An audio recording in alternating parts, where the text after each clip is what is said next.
और कहा जब से तुम पैदा होते हो और जब तक तुम कब्र में नहीं जाते इल्म सीखो। तालीम को उन्होंने इबादत बना दिया, आलिम का दर्जा उन्होंने ऊपर उठा दिया। ये खौफ आपके ऊपर तारी किया जा रहा है आजकल। इससे मेरे नबी ने लोगों को कैसे आजाद किया? क्योंकि जो खौफ की गुलामी है वो सबसे खौफनाक गुलामी है। मैं बार बार लोगों को मिसाल देता हूं करबला की। मुसलमानों की तारीख में जो सबसे बड़ा सानिया हुआ, सबसे बड़ी ट्रेजेडी हुई करबला के अंदर, जब हजरत इमाम हुसैन पहुंचे तो कूफा के लोगों को पता था कि हजरत इमाम हुसैन राय हक के हैं, उनको पता था। लेकिन यजीद के खौफ की वजह से, उसके जुल्म से डर के उन्होंने उनकी मदद नहीं की। और हमेशा कूफा के लोगों ने बाद में पछताए कि क्यों नहीं हमने उनकी मदद की, और इस्लाम की तारीख की सबसे बड़ी ट्रेजेडी होने दी। तो नबी ने लोगों को कैसे आजाद किया खौफ से? उन्होंने कहा तीन सबसे बड़े खौफ है इंसान के। सबसे बड़ा खौफ मौत का खौफ, दूसरा खौफ कि मैं जलील ना हो जाऊं, मैं फेल ना हो जाऊं, और तीसरा खौफ मेरी रिस्क ना चली जाए, मेरी नौकरी ना चली जाए, मेरी बिजनेस ना बंद हो जाए। ये तीन खौफ की वजह से इंसान अपने ज़मीर पे कॉम्प्रोमाइज करता है, इंसान राय हक पे चलने से डरता है। इन तीन खौफ की वजह से मैं जब पॉलिटिक्स में आया तो मैं जब पढ़े लिखे लोगों को कहता था कि मेरे साथ आओ पॉलिटिक्स में, अगर पॉलिटिक्स में करप्ट लोग हैं तो ईमानदार लोगों को आना चाहिए। मुझे अफसोस से कहना पड़ता है कि पढ़े लिखे और ईमानदार लोग ज्यादातर मुझे कहते थे पॉलिटिक्स बड़ी गंदी है, हमें जलील कर देंगे। मैं आज भी लोगों को कहता हूं, ये जो मेरे घटिया मुखालिफ 26 साल से मेरे इकरार खुशी कर रहे हैं, 26 साल से मेरे ऊपर इन्होंने हर किस्म का किताबें मेरे ऊपर गंदी लिखवाई, हर किस्म के मेरे ऊपर इन्होंने बदनाम करने की कोशिश की। लेकिन अल्लाह की शान देखो, आज अब किस तादाद में आए हुए हैं और मुझे हौसला अफजाई कर रहे हैं।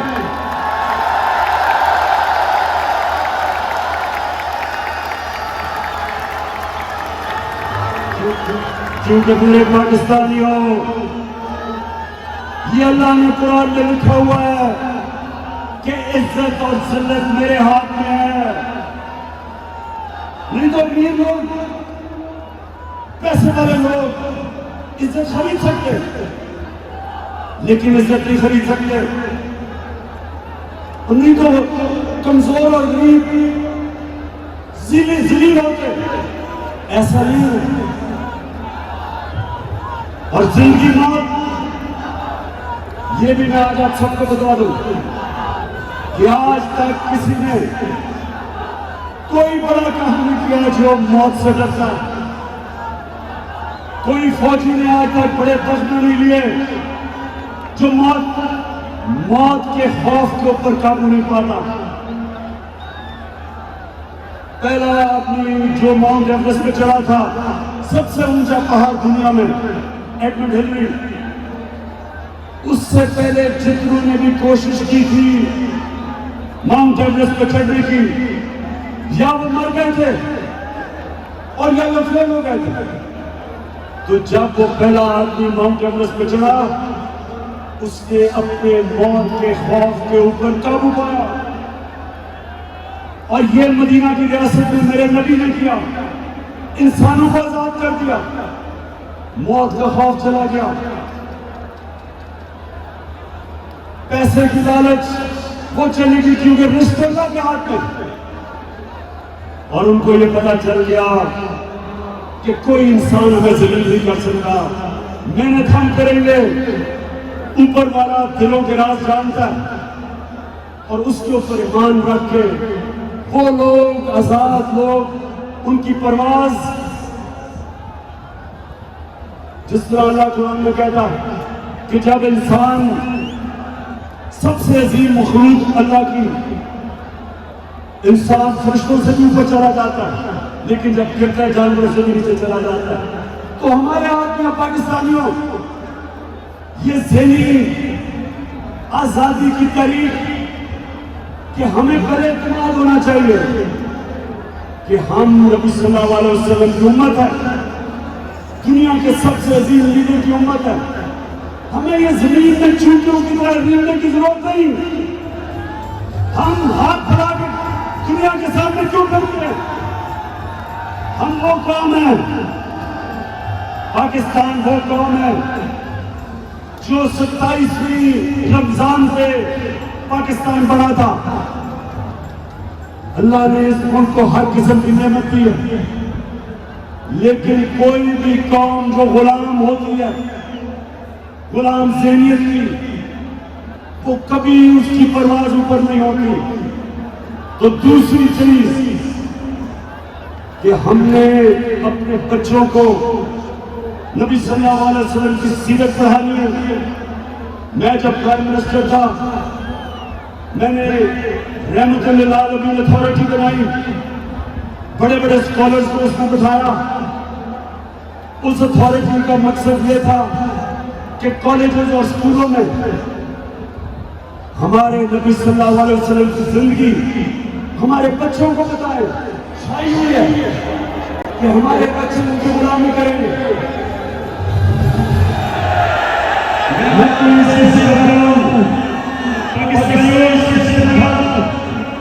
जो लोगों के ऊपर किया जा रहा है कि किसी तरह ये कौम के खौफ के इनकी दहशत की वजह से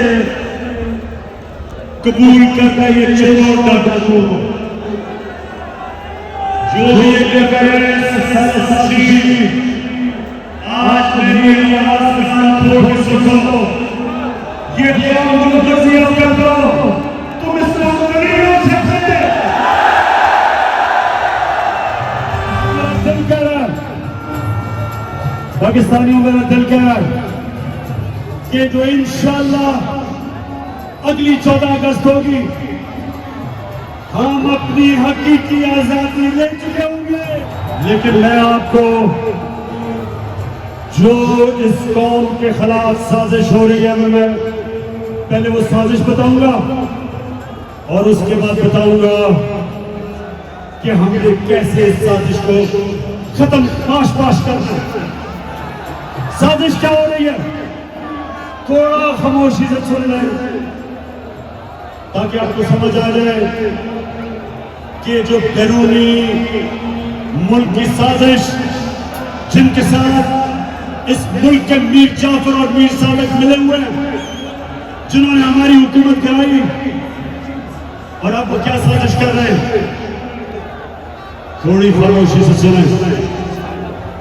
पहले उन्होंने हमारी हुकूमत कराई, इनका ख्याल था कि लोग मिठाइयां बांटेंगे, कौम सड़कों पे आ गई, करोड़ों लोग पाकिस्तान की सड़कों पे निकले। सारों ने निकल के कहा कि ये जो तुमने साजिश की है और हमारे मुल्क के ऊपर इस मुल्क के बड़े बड़े डाकुओं को मुसल्लत किया, कौन सड़कों पे निकलाई। इन्होंने फिर आपके सामने लोगों के ऊपर खौफ तारी करने की कोशिश की। 25 मई को इन्होंने औरतों को, आपने देखा है, घरों में घुस घुस के डराया। 3 लोग शहीद हुए। इन्होंने समझा कि अब लोग डर के सहम गए, लेकिन जब पंजाब के बाई इलेक्शन आए, कौन सड़कों पर निकलाई, धांधली के बावजूद हमने इनको शिकस्त दी, फेंटा लगाया। जिस तरह वाहिद कप्तान था मैं जो हिंदुस्तान में गया और हिंदुस्तान के अंपायरों के बावजूद हिंदुस्तान को फेंटा लगा के आया। अब नवाज शरीफ को भी अगर उसका जो बैन है वो हटाया जाए, जो भी ये साजिश कर रहा है कान खोल के सुन लो, इमरान खान कोई डील नहीं करने लगा।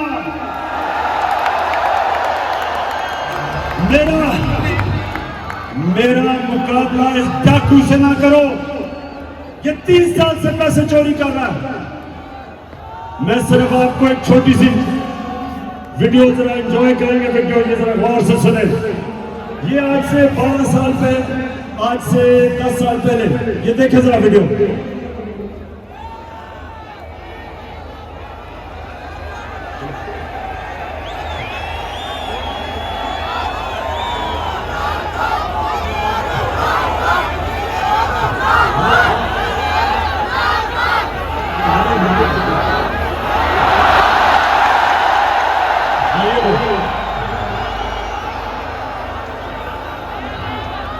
ये वाली नहीं, मुझे पता है पावर इन इस्लामाबाद इनकम इतनी है कि आप कोई प्रॉपर्टी आप दे सकते हैं। क्योंकि आपने मे फेयर के अंदर वो आपकी 4 अपार्टमेंट्स हैं, उनकी 1 अरब से ज्यादा, 1 अरब रुपए से ज्यादा उनकी कीमत है। आप 4.5 अरब तक पहुंच गई है उनकी कीमत। आपने अपनी जो टैक्स बिल टोटल आमदनी बताई है 94 में, 1.5 लाख रुपए। मुझे ये बताएं कि आपने अरबों रुपए की मे फेयर में प्रॉपर्टी खरीदी कैसे? ये था 10 साल पहले, आज से 10 साल पहले। ये अब इसका जवाब आता है।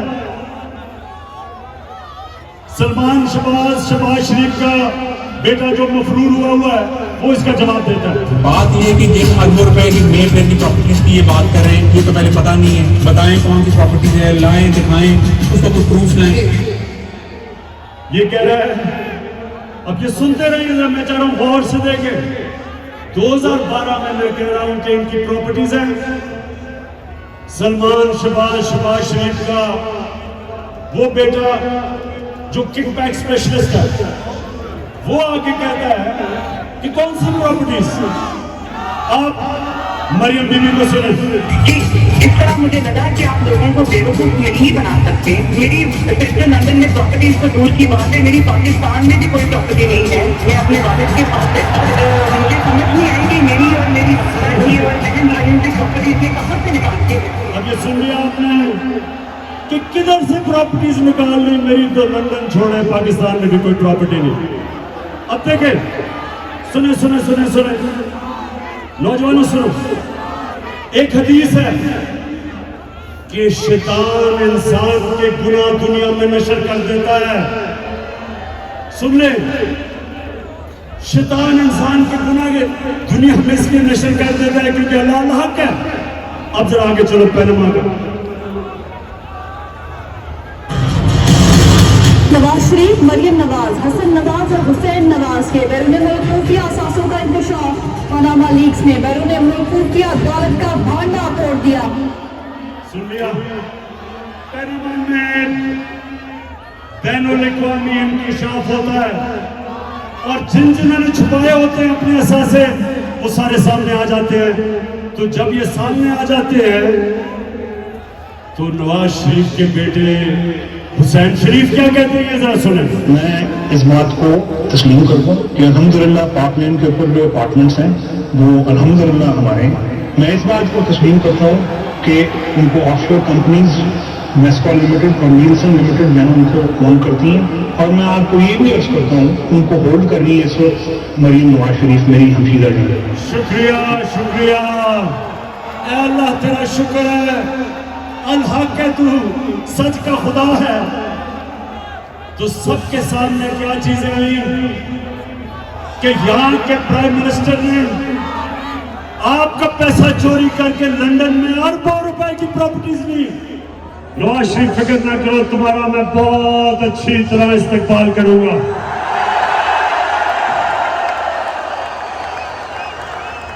मेरे पाकिस्तानियों, मैं 18 साल का था जब मैं बांग्लादेश तब ईस्ट पाकिस्तान था।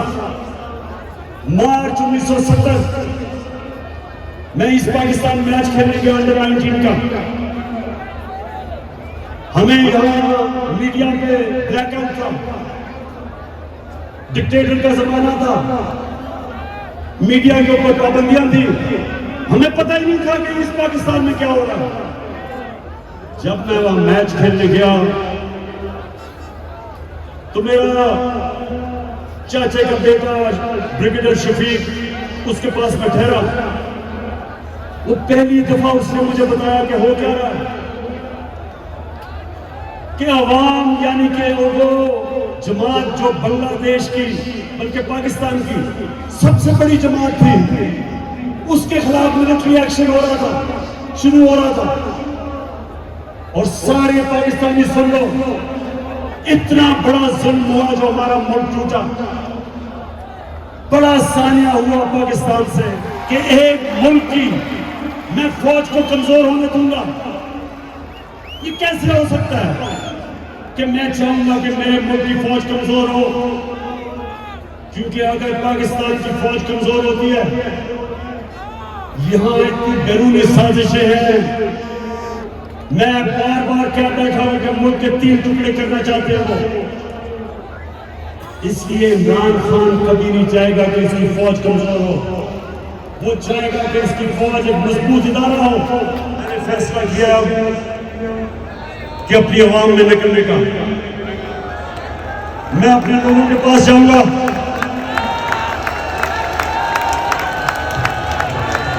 पूरा टूर प्लान बनाया हुआ। अगले हफ्ते पिंडी जलसा करने जा रहा हूं, उससे आगे बल्कि उसके चंद दिनों के बाद कराची इंतजार करो, मेरी बयान हो। मैंने बड़ी देर से मुझे मौका नहीं मिल रहा कि ये जरदारी का भी सही मायने में मुकाबला करने का मैं आ रहा हूं इसके पास में। ये पाकिस्तान का बड़ा लुटेरा जिसने जो जुल्म किया सिंध की आवाम से, जो गुलाम बनाया हुआ है इसने सिंध के लोगों से, उन बेचारों के ऊपर FIRs, गुंडों से मार पड़वाना, जेलों में डालना, उनका पैसा खा जाना, जहालत में रखना, और सिर्फ इसलिए कि सिंध का पैसा लूट के ये बाहर ले जाए। तो इंशाअल्लाह सिंध में आपके पास भी आ रहा हूं, सखर का भी मेरा प्लान है, हैदराबाद आ रहा हूं, इस्लामाबाद जा रहा हूं, पेशावर तैयार हो जाओ, उधर भी आ रहा हूं, मर्दान आ रहा हूं, अटक का मेरा प्लान है, एबटाबाद, उसके बाद मुल्तान, फिर भावलपुर, फिर सरगोदा, झेलम, गुजरात, फैसलाबाद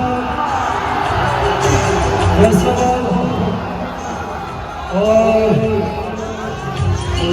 गुजरावाला, और आखिर में कोयटा। आपको भी नहीं मैं भूला, उधर भी आ रहा हूं मैं।